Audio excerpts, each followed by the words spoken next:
टूटे दिल वाले इसे जरूर पढ़ें। मस्त read love story for student.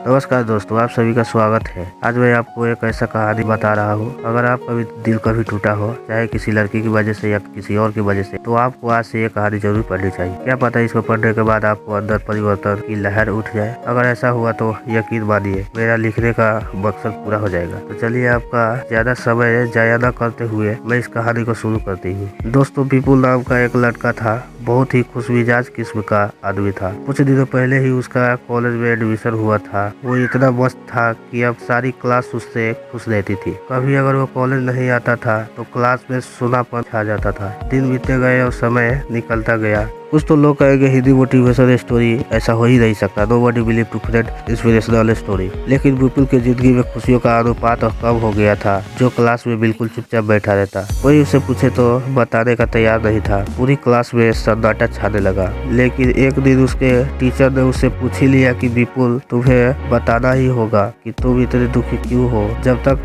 अपने अंदर दबे बोझ को हल्का नहीं करोगे तब तक कैसे खुश रहोगे। हिम्मत करके उसने बताया कि वो एक लड़की से प्यार करता था। अब वो उसे छोड़कर चली गई, इसलिए वो बहुत दुखी है। टीचर सारी पिक्चर समझ गए। उन्होंने कहा कि तुम शाम को मेरे घर आ सकते हो। उसने कहा हाँ जरूर। जब विपुल शाम को टीचर के घर गया तो उन्होंने उससे पूछा कि तुम क्या लेना पसंद करोगे, चाय या लेमन शरबत। उसने कहा लेमन शरबत। जब उन्होंने शरबत बनाया तो उसमें नमक काफी ज्यादा डाल दिया। और जब विपुल भाई ने वो लेमन शरबत पिया तो एक घूंट पीकर वो मुंह बिगाड़ ली और टीचर को कहा सर ये क्या बना दिया आपने, इसमें नमक बहुत ही ज्यादा है। तो टीचर ने कहा विपुल कोई बात नहीं, मैं तुम्हारे लिए दोबारा शरबत बना सकता हूँ। विपुल ने कहा लेकिन सर उनकी कोई जरूरत ही नहीं है, हम इसी शरबत में थोड़ा पानी और चीनी डालकर इसे अच्छा बना सकते हैं। टीचर ने फिर पूछा क्या। विपुल ने भी यही जवाब दिया। अब टीचर ने कहा कि मैं तुम्हें यही बात समझाना चाहता था, इसीलिए मैंने जानबूझकर लेमन शरबत में नमक ज्यादा डाला। और तुम्हारी जिंदगी में भी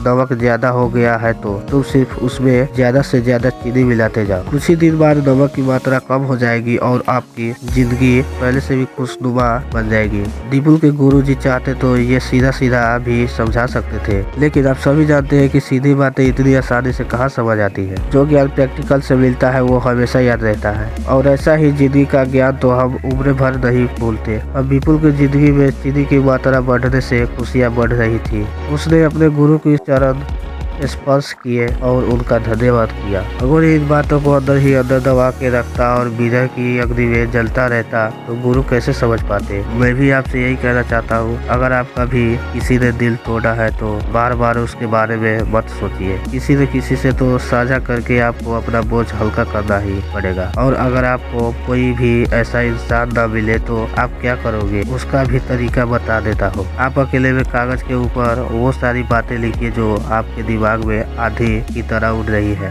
XYZ जितना भी हो, कैसी भी बातें हो, लिखिए। और लिखने के बाद देखिए दिमाग को कितना रिलैक्स मिलता है, क्योंकि काफी सारी गंदगी दिमाग से निकल चुकी है, बाकी की स्वतः ही निकल जाएगी। अब आपको इस कागज को क्या करना है, इसको फाड़ दीजिए, आपका काम हो गया। देखो ये तरीका मेरा खुद का आजमाया हुआ है और ये कारगर है। अब चेक करने के लिए आपको ट्राई तो करना ही पड़ेगा। बाबा रामदेव जी भी कहते हैं करने से होता है। मैं खुद फैन हूँ उनका। करोड़ों लोगों का जीवन बदल चुके हैं। तो कुल मिला के बात यही है, आप मेल है या फीमेल, ये तरीका दोनों तरफ काम करेगा। समय का खेल है, वरना मैं आपको बहुत कुछ बता सकता हूँ। अब आपसे विदा लेता हूँ। आपसे बहुत जल्द एक और कहानी के साथ मुलाकात होगी। अपना ख्याल रखिए और प्यार बांटिए, क्योंकि 2 गुना लौट के आता है। आपको ये कहानी कैसी लगी कमेंट के माध्यम से हमें जरूर बताएं। आपका कीमती समय देने के लिए और इस कहानी को सुनने के लिए आपका दिल से शुक्रिया।